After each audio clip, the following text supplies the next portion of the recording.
How to send lives to friend in Candy Crush Saga.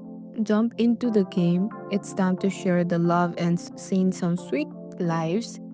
Make sure you are connected to Facebook or the King's account with friends added. No connection means no friend list. So get synced up first. Wait for a live request. When your friends run out of lives, they can tap ask friend and you will get notification or pop-up saying your friend is asking for lives. Just tap send and boom. One sweet live on its way. Use the live inbox. You can also go to envelope or mail icon usually as top of the screen. Tap the request and you will see a list of friends asking for lives. Tap accept to help them.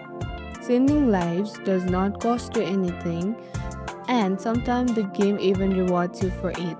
The more giving, the more good is. And that's it. Users send lives in Candy Crush Saga like it to your friends. Have questions, drop them in the comment. Hit like if this helped you out.